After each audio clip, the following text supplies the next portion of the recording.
የሎሬት አፈወርቅ ተክሌን ትረካ ሳጠናቅቅ ከደረሱኝ አስተያየቶች እንደተረዳሁት ብዙ ተከታታዮቼ ከፍ ያለ ሐዘን ተሰምቷቸዋል። ምን አይነት አገር ውስጥ ነው የምንኖረው ከሚል ጥያቄ የሚነሳ ድብርት ውስጥ የገቡ ሰዎችም ነበሩ። በዚህ ምክንያት የዛሬውን ፕሮግራሜን ከቁም ነገሩ ይልቅ ጨዋታው ያመዘነበት እንዲሆን ፈለግኩ። የጨዋታዬ መነሻ ደግሞ ቁም ነገር መጽሔት ነው። ከ1984 እስከ 1999 ባሉት 11 ዓመታት ስሜን ደብቄ በተለያዩ ጋዜጦችና መጽሔቶች የአምድ አዘጋጅ ነበርኩ። በአምዴ ላይ የተለያዩ ደማቅ ሰዎችን አስተናግዳለሁ። መስተንግዶ ከቃለ መጠይቅ ይልቅ ወደ ቃለ ጭውውት ያደላ ነው። ከዚያ በኋላ ባሉት ጥቂት ዓመታት ላይ ደግሞ በስሜ በቁም ነገር መጽሔት ላይ እንግዶችን ይዤ መቅረብ ጀመርኩ። በዚያን ወቅት ያቀረብኳቸውን ቃለ ጭውውቶች ቁም ነገረኛው ታምራት ኃይሉ ሰብስቦ ላከልኝ። ለአሁኑ ፕሮግራምህ ይሆኑሃል በማለት ዛሬ ታሜ ከላከልኝ ሥራዎቼ መካከል ከኮሜዲያን ክበበው ገዳ ጋር ያደረግኩትን ቆይታ ይዤላችሁ ቀርቤያለሁ። የኔ ደማቅ ሰዎች ይቀጥላል።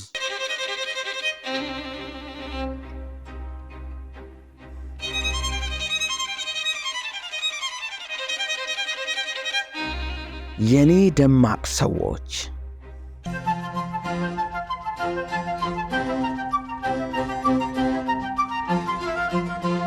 እኔ የምልሽ በኋላ ቀር ሀገር ወታደርና በሰለጠነ ሀገር ወታደር መሃል ያለው ልዩነት ምንድን ነው? የሰለጠነ ሀገር ወታደር አለቃው ሰው እንዲገድል ሲያዘው ለምንድን ነው የምገድለው ብሎ ይጠይቃል። ያልሰለጠነ ሀገር ወታደር ደግሞ አለቃው ሰው እንዲገድል ሲያዘው ስንት ይላል።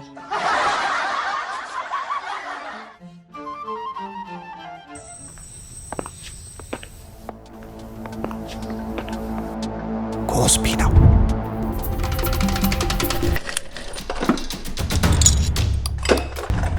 ኮስፒ ነው። ኮስፒ ነው። አዎ ኮስፒ ነው። ከእንግዲህ ባለቤቱ የዘጋውን በር እኮ ማን ሊነቀንቅ? ኮስፒ የብረት መዝጊያዎችን ይዞ ቀረበ። በፓስኮድ በአሻራና በቁልፍ የሚከፈቱ ድምፅ የማያስተላልፉ እሳትን ለረጅም ሰዓት የሚቋቋሙ እርጥበት የማያበላሻቸውና በላቀ የቴክኖሎጂ የፓውደር ኮቲንግና ዋተር ቤዝ የቀለም ቅብ የተቀቡ የኮስፒ በሮችን ገጥመው ቀን በኩራት ሌሊት የሰላም እንቅልፍ ይተኙ። ስራ እንዲፈልጉልን ነበር ጋሽ። ኮስፒ ብረት በሮች ከሚድሮክ ኢንቨስትመንት ግሩፕ።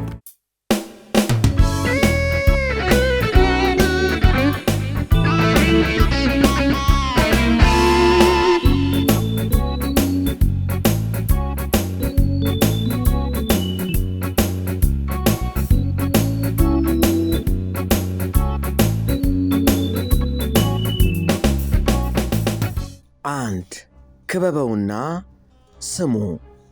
ከዛሬ 16 ዓመት በፊት ከኮሜዲያን ክበበው ገዳ ጋር ከቃለ መጠይቅ ይልቅ ወደ ቃለ ጭውውት የሚያደላ ቆይታ ያደረግኩት በራሱ መኪና ውስጥ ነው። የእጅ ቴፔን ወደ ክበበው ጠጋ ሳደርግ ፈገግ አለ። ፈገግ እንዳለ በኮሚክ አይኖቹ ቴፑን የጨበጠውን እጄን ሲመለከት ጠየቅኩት። ቴፒቱን ወደ አንደበት ጠጋ ሳደርግ ያሳየኸኝን ፈገግታ ወደ አማርኛ ልትመልሰው ትችላለህ አልኩት። አይ አንድ ቀልድ ትዝ ብሎኝ ነው አለኝ። ንገረኝ እስኪ ስለው የቀድሞ ባለሥልጣን ናቸው አሉ። ጄኔራል ነገር ናቸው። ጋዜጠኞች ለቃለ መጠይቅ ቀጠሮ ተይዞላቸው ቤታቸው ይሄዳሉ። ጋዜጠኞቹ እንግዲህ የተፈሩ ባለሥልጣን በመሆናቸው በአክብሮት እንዴት ነው ከቃለ መጠይቁ በፊት ጥያቄዎቻችንን ገረፍ ቢያደርጓቸው ምን ይመስሎታል ይሏቸዋል። ጄኔራሉም ምንም ችግር የለውም ገረፍ አድርጌ ልየው ብለው ወሰዱና ወረቀቱን አይተው ከዚያ ቀና በማለት ጠየቁ። መልሱስ አሉ። ጋዜጠኞቹም ግራ ተጋብተው እኛ ጥያቄዎቹን አዘጋጅተናል፣ መልሱን ግን የሚሰጡን እርስዎ ነዎት ሲሏቸው ጄኔራሉም በቁጣ እንዲህ ያለ ያልተሟላ አሰራር ሁለተኛ ይዛችሁ እንዳትመጡ ብለው አባረሯቸው ብሎ አሳቀኝ ክቤ። ሳቄን እንዳበቃው እና ቴፕ ባስጠጉልህ ቁጥር ይሄ ነው ትዝ የሚልህ ማለት ነው አልኩት። አዎን። እኔ ደግሞ ወደ ክበበው ጠጋ ስል ማን ትዝ እንደሚለኝ ታውቃለህ? ማን ነው አለኝ ክቤ። በአካል አይቻቸው የማላውቃቸው ወላጆችህ። ለምን? በስምህ ምክንያት ነዋ። አንተ አንድ ሰው መሆንህን እያወቁ እንዴት ነው ክበበው ያሉህ? አንተስ አንድ ነፍስህን ስንቱን ነው የምትከበው ስል ጠየቅኩት። እንግዲህ ቤተሰቦቼ ክበበው አሉኝ እንጂ እኔ እስካሁን የከበብኩት ነገር የለም። ምናልባት ሰዎች ከበው ያዩኝ ይሆናል እንጂ። ክበበው የተባልከው ሰውዬ እንኳን ልትከብ በአድናቂዎች ተከበ ቀረ ማለት ነው? አዎን እንደሱ ነው። ክበበው በአድናቂዎቹ ብቻ አይደለም፣ በጭንቀትና በድንጋጤ የተከበበበትም ጊዜ ነበር። በእርግጥም ክበበው ገዳ በተባለው ስሙ ምክንያት በከፍተኛ ጭንቀትና ድንጋጤ የተከበበበትን ወቅት በደንብ አስታውሳለሁ። በዚያን ወቅት 3 ብርቅዬ ኮሜዲያኖቻችንን በተከታታይ አጣን። እንግዳዘር ነጋን፣ አለባቸው ተካን እና ተስፋዬ ካሳን። በዚያን ወቅት ኮሜዲያን ደረጀ ኃይሌም እነኚህን 3 የሙያ አጋሮቹን በተከታታይ ሲያጣ በጣም ተረብሾ እግዜርም ኮሜዲ አማረው እንዴ የምትል ግጥም መጽሐፉም ትዝ ይለኛል። ደረጀ እንዲህ በግልጽ ድንጋጤውንና ግራ መጋባቱን በሚገልጽበት ወቅት ያልተረበሸ የሚመስለው ክበበው ገዳ ነበር። ድምፁን አጥፍቶ ከደረጀ በላይ መረበሹን ያወቅኩት ድንገት እፎይ ሲል ነው። የሚገርመው ደግሞ እፎይ ያለው ካለባቸው ከእንግዳዘርና ከተስፋዬ ካሳ በኋላ ሌላ 4ተኛ ኮሜዲያን መሞቱን ሲሰማ ነው። የ4ተኛው ኮሜዲያን ሞት እንዴት ከስጋቱና ከጭንቀቱ ሊገላግለው ቻለ? ይህን በቅርብ የማውቀውን ታሪክ የቁም ነገር መጽሔት አንባቢያንም ያውቁ ዘንድ አነሳሁበት።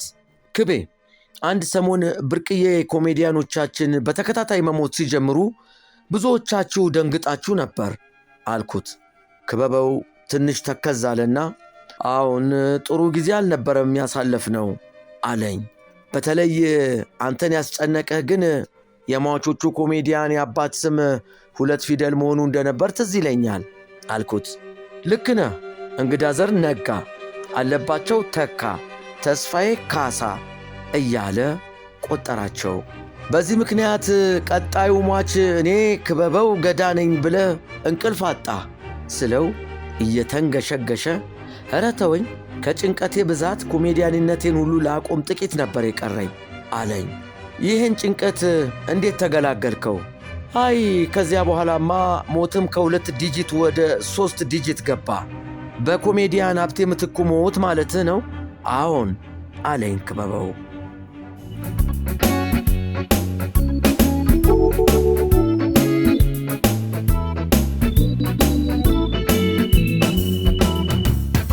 ሁለት ቁም ነገረኛው ኮሜዲያን። ከኮሜዲያን ክበበው ገዳ ጋር በቁም ነገር መጽሔት ቆይታ ያደረግኩት ከዛሬ 16 ዓመት በፊት መሆኑን ልብ በሉ። ትውውቃችን ግን ከዚያ በፊት ነው።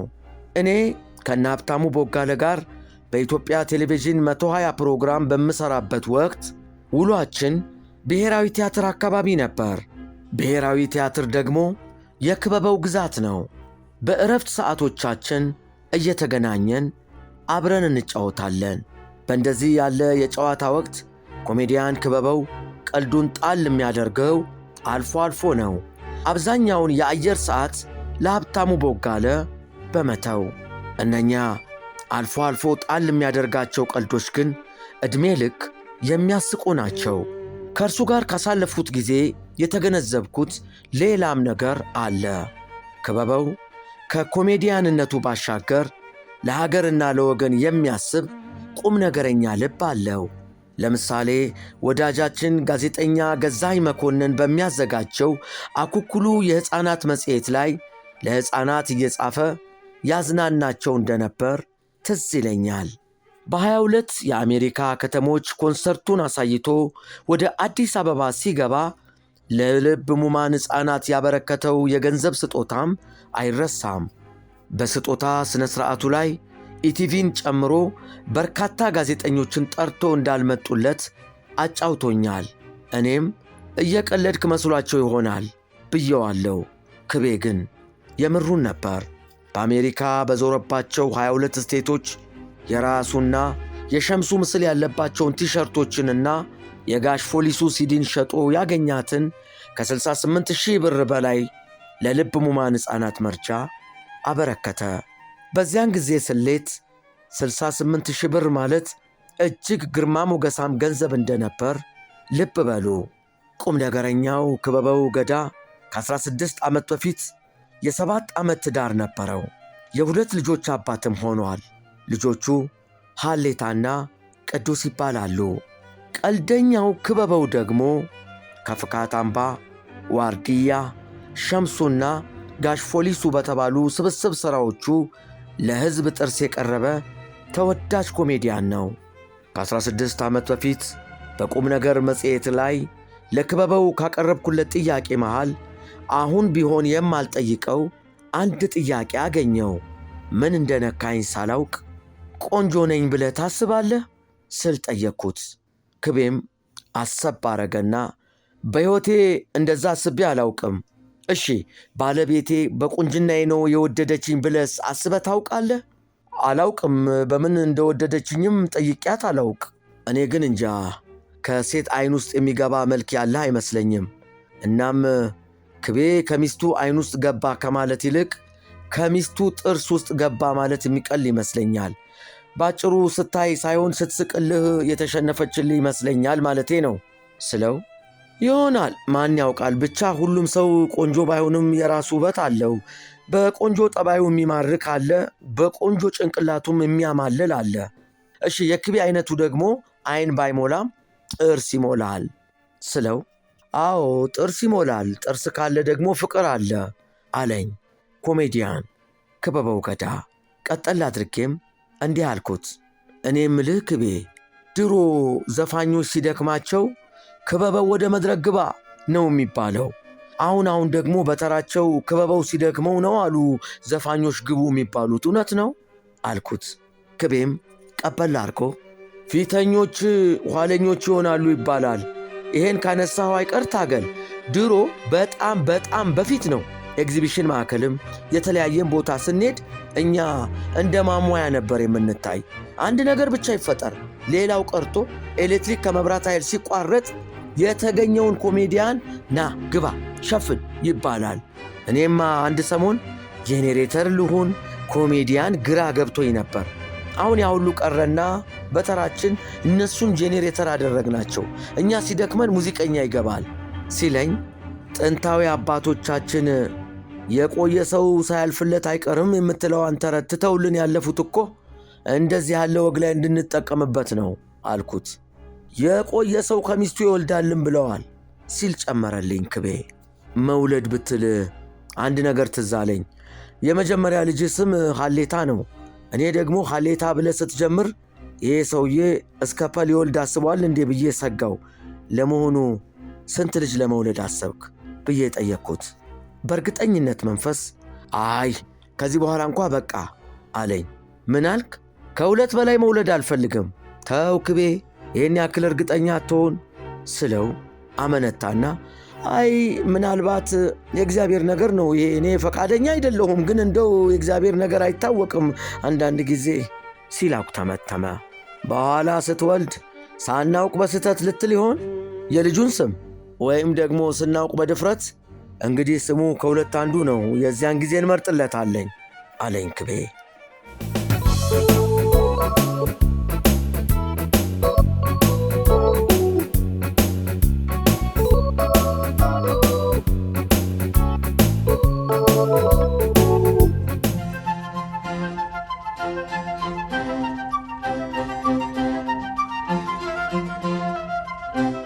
ደራሲ ፀሐዬ መሰለ ዛሬ ደግሞ ስለ ፍሬድሪክ ትልቁ ያጫውተናል። ታላቁ ፍሬድሪክ የድሮ ፐርሺያ የዘንድሮ ጀርመን ገዢ ነበር። ይህ የፐርሺያ ገዢ በእኔና በሕዝቤ መካከል አንድ ያልተጻፈ ውል አለ ይላል። እየደጋገመም ውላችን ግልጽ ነው፣ ሕዝቤ የፈለገውን ሊያወራ፣ እኔ ደግሞ የፈለግኩትን ላደርግ። እነሆ ሁለታችንም ይህን ውል አክብረን እዚህ ደርሰናል ይል ነበር። ምናልባት ወደ ኋላ መመለስ ሳይኖርብዎ አይቀርም። ያመለጠው ታሪክ ካለ እስከ ዛሬ ያቀረብንላችሁን ከ100 በላይ ፕሮግራሞች መለስ ብለው ይከታተሉ።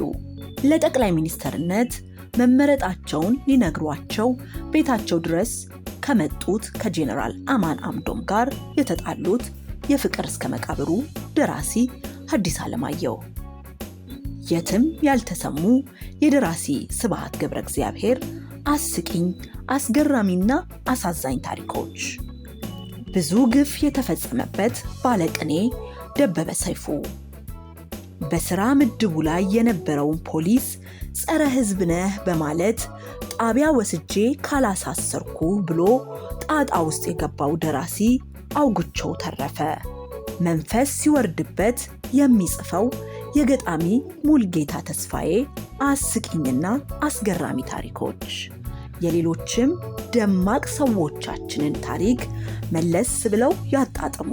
ብዙ ታላላቅ ሰዎች ተገቢ መልካቸውን ያላገኙበት ሀገር ውስጥ ነው የምንኖረው። የኔ ደማቅ ሰዎችን ይከታተሉ። የተጋረደው ይገለጥሎታል፣ ይዝናናሉ፣ ይገርሞታል፣ አንዳንዴም ያዝናሉ። ውድ አድማጭ ተመልካቾቻችን ስለ ፕሮግራማችን ያላችሁን አስተያየት በቴሌግራም አድራሻችን 0903 04 40 ላይ ብትጽፉልን ይደርሰናል። ሪል አይስክሬም የልጆቹ ጉጉ፣ እርሶም ቀመስ ያርጉ። ሪል በቸኮላት አይገልጸውም ቃላት፣ በማንጎ ቫኒላ ጣፈጡ ሌላ፣ በስትሮቤሪ ቀኖን አሳማሪ፣ በሞካ በላቴ ወደድኩት ካንጀቴ። ቀምሰው ያረጋግጡ፣ ምላሶ ዳኛ ነው። ለልጆቹ የሚያምጡ ልደት ማድመቂያ ነው፣ ለፍቅረኛም ሚስጡ የፍቅር ቋንቋ ነው። ሪል አይስክሬም የመጪው ዘመን ጣዕም ይወዱታል በጣም።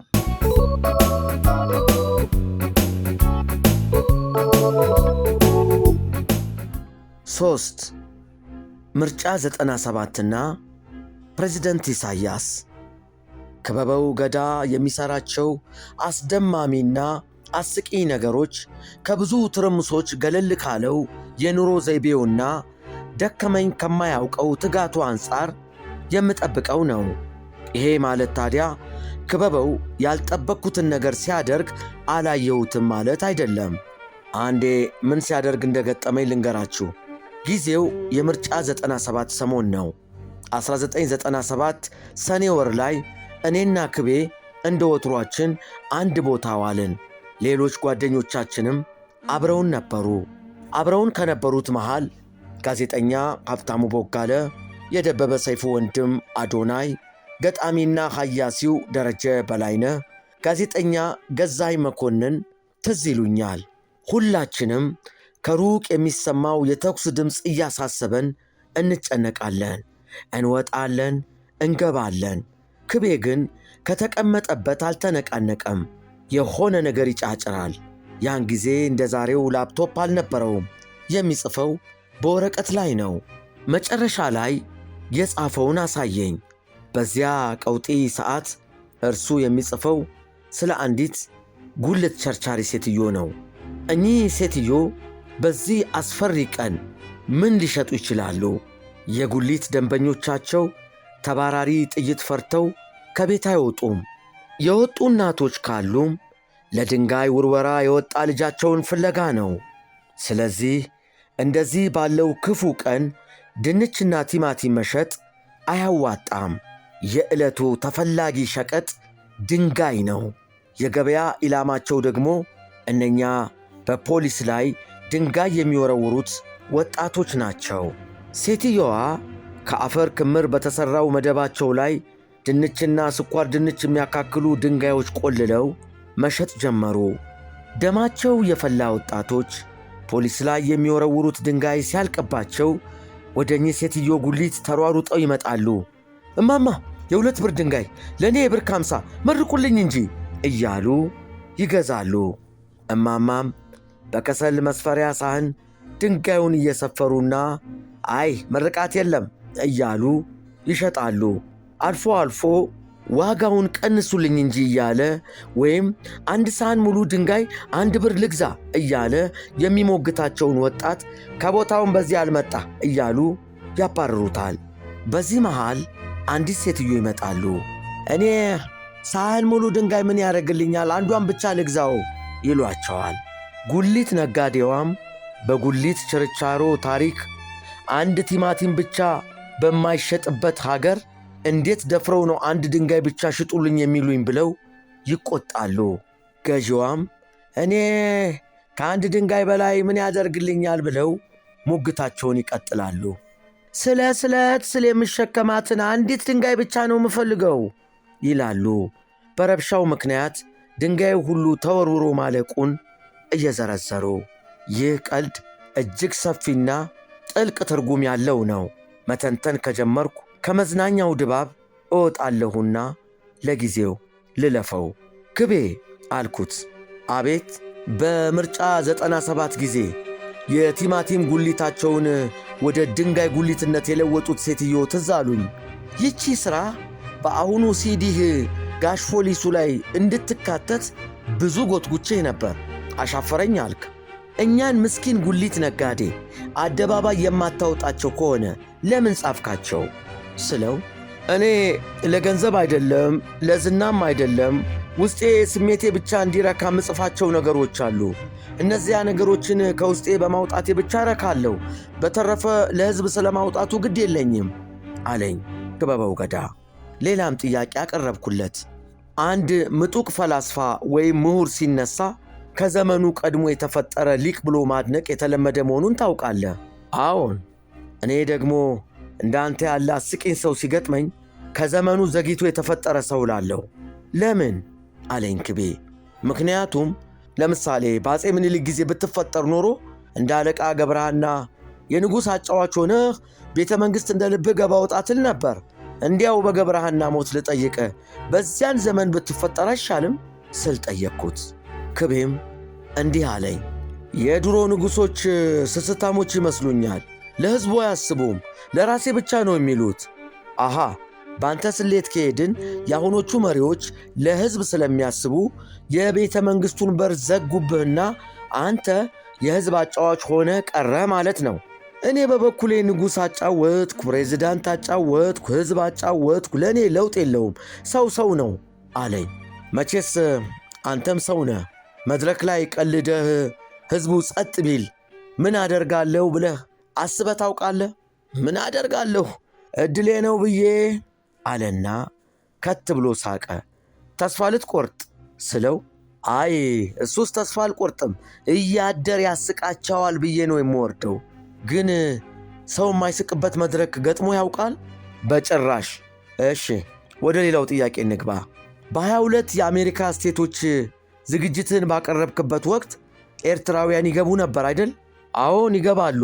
ታዲያ ያኔ በፕሬዝደንት ኢሳያስ አፈወርቂ ላይ ባቀረብካት ቀልድ አልተከፉም? እንዲያውም በጣም ነው የሳቁት። ያቺ ቀልድ ምን ነበረች? ኢሳያስ አፈወርቂ ኢትዮጵያን አጠፋለሁ ብሎ ትልቅ ሚሳኤል በመግዛት ይሄን ሚሳኤል ወደ ኢትዮጵያ ተኩሱ ብሎ አዘዘና ኢትዮጵያ ስትጠፋ ዜናውን ማየው አስመራ ውስጥ ሳይሆን ውጭ አገር ሆኜ ነው ብሎ አረብ አገር ሄደ። እናም ማታ እግሩን አጣምሮ ቁጭ ብሎ ሲኤንኤን ቢያይ ምንም፣ ቢቢሲ ቢያይ ምንም፣ ኢትዮጵያ ጠፋች የሚል ዜና የለም። አልጀዚራ ቢያይ ምንም። ግራ ገብቶት ወደ አስመራ ስልክ ደወለ። ምንድነው ያልተቆሳችሁበት ምክንያት ቢል፣ አረ ጓድ ኢሳያስ አንድ ጊዜ ብቻ ይምጡ። ምንድነው እሱ? ግድ የለም አንድ ጊዜ ብቻ ደርሰው ይመለሳሉ፣ ተቸግረን ነው። ኢሳያስ አውሮፕላኑን አስነስቶ አስመራ ይገባል። ከአውሮፕላኑ ወርዶ ወደ ቤተ መንግሥት ሲሄድ ከተማ ውስጥ አንድ ሰው የሚባል የለም፣ ጭር ብሏል። የባሰ ገርሞት ምንድነው ሰውን ሁሉ ምን በላው የት ሄደ ሲል፣ አረ ጓድ ኢሳያስ ሰው ሁሉ ወደ ኢትዮጵያ ለመሄድ ስለፈለገ አብራችሁ ተኩሱን ብሎ ሚሳኤሉ ላይ ተንጠልጥሏል አሉት ይባላል። እና እንደዚህ ያለ ቀልድ በመሪያቸው ላይ ቀልደ እንቁላል እንኳ አልወረወሩብህም? እንቁላል እዚያ ውድ ነው አለኝ ኮሜዲያን ክበበው።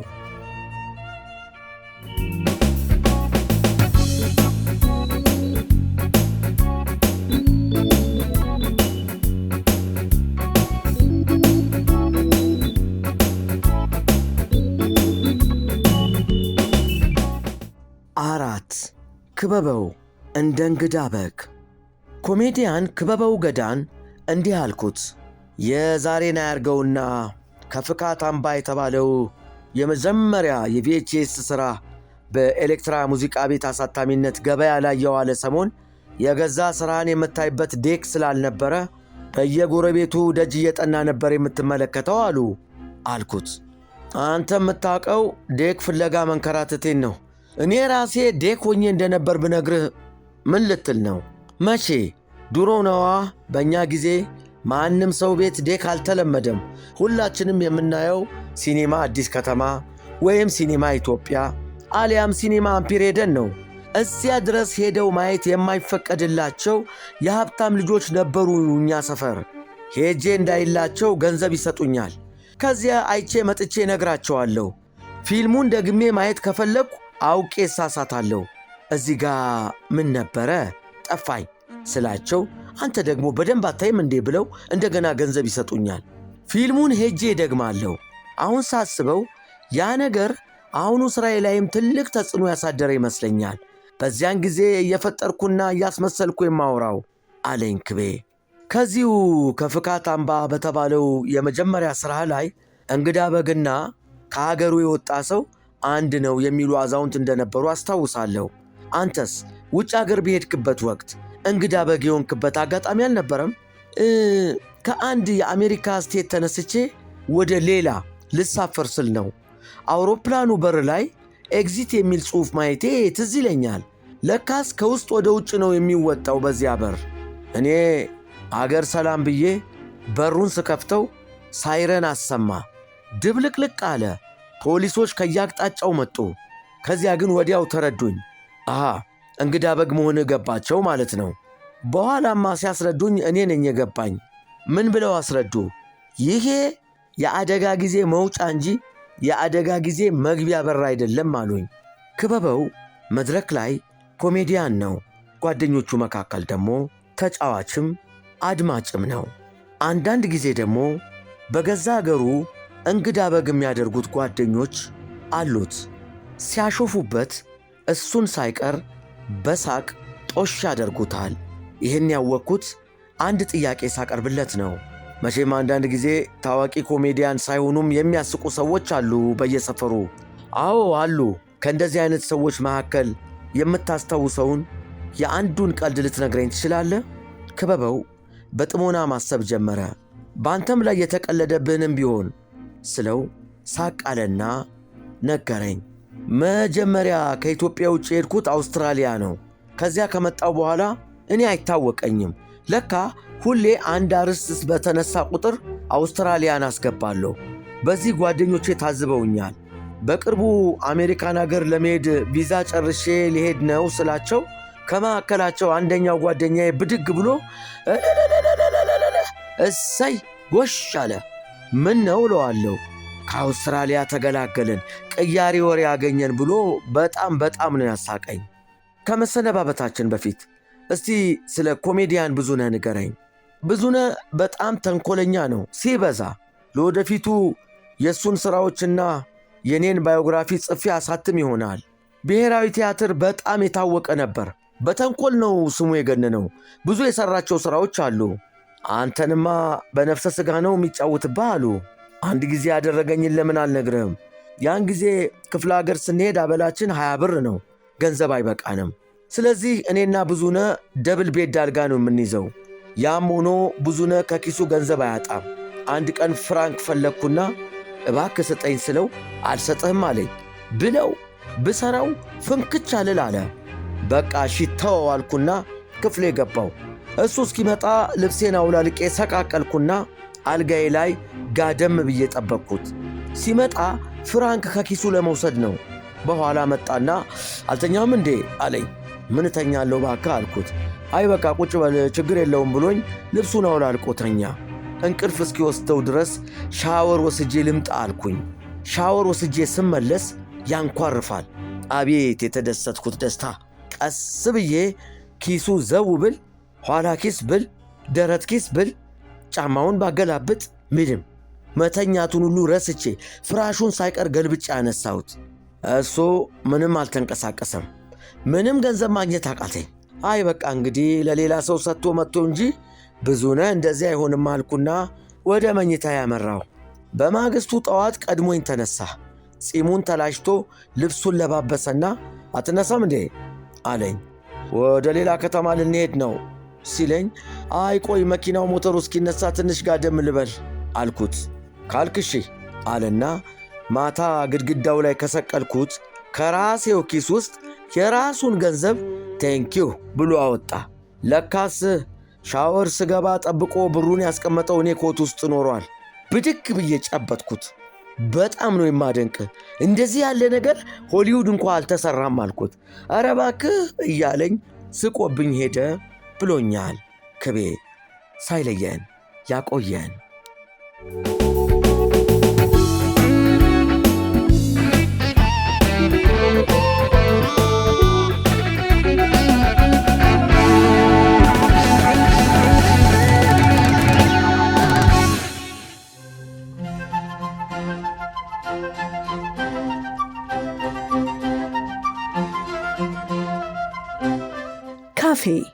ካፌ ስትሄዱ እንደ ሆቴል ሆድን ያዝ የሚያደርግ ምግብ አታገኙም። ካፌ ቁርጥራጭ ኬኮች ከሻይ ቡና ጋር የምትመገቡበት ስፍራ ነው። ከዚያ ስፍራ የምንበላው ነገር ምሳም እራትም አይሆንም። ይልቁንም ምሳና እራት ከመድረሱ በፊት የሚሰማንን መጠነኛ የረሃብ ስሜት ለማስታገስ ካፋችን ላይ ጣል የምናደርጋትን ቁራጭ ኬክ ፍለጋ ወደ እነዚህ ቤቶች እንሄዳለን። በዚህ ምክንያት ወደ እነዚህ ቤቶች ስንሄድ አዘውትረን እስቲ ቁራጭ ኬክ ካፌ ላይ ጣል ላርግ ወይም ካፌ ጣል ላርግ ስለምንል ካፌ የእነኚህ ቤቶች መጠሪያ ሆኖ ቀረ። ድል ቀለም ከኤምቢአይ በአንድ ጋሎን ሰፊ ቦታዎችን ማዳረስ የሚችል ከነውበቱ ለረጅም ጊዜ የሚቆይ ቀለም ድል ቀለም። ድል ቀለምን ይጠቀሙ። የግንባታውን አጨራረስ በድል ይደምድሞ። ተመጣጣኝ ዋጋ ከበቂ አቅርቦት ጋር ኤምቢአይ ድል ቀለም የሚድሮክ ኢንቨስትመንት ግሩፕ አባል ከኤምቢአይ። በኮሜዲያን ክበበው ገዳ ዙሪያ ያቀረብንላችሁ አዝናኝ ቆይታ በዚሁ አበቃ። ከኮሜዲያን ክበበው ገዳ በኋላም ታሪኮች ይቀጥላሉ። የታላቁን የሀገር ባለውለታ የልዑል ራስ መንገሻን፣ የነ ከበደ ሚካኤልን፣ የነ ጸጋዬ ገብረ መድኅንን፣ የነ ኃይሌ ገብረ ሥላሴን፣ የነ ጎሳዬ ተስፋዬን፣ የሌሎችም ደማቅ ሰዎች ያልተሰሙና የሚያስገርሙ ታሪኮችን ይጠብቁ። ሁሌ እንዲያገኙን ሰብስክራይብ ያድርጉን። የምስራች! የኔ ደማቅ ሰዎች ቅጽ 1 ካናዳ በሚኖሩ የትረካው ወዳጆች ታትሟል። ቶሮንቶ የምትገኙ ኢትዮጵያውያን በስልክ ቁጥር 43 7766 24 21 ደውላችሁ ማግኘት ትችላላችሁ። ሁናቴዎች ሲመቻችሁ አዲሱ ትውልድ ከታላላቆቹ ስብዕና ይማር ዘንድ የኔ ደማቅ ሰዎች ቅጽ 1 2 እና 3 በተከታታይ ለኢትዮጵያ አንባቢያን የሚቀርቡ ይሆናል። በአንባቢያን ዘንድ ተወዳጅነትን ያተረፈው የታገል ሰይፉ ዝንቡላና ካሮት ረጅም ልቦለድ 3ኛ እትምም በጃፋር መጽሐፍት መደብር አለ። ቢችሉ ገዝተው ባይችሉ ተውሰው ያንብቡት።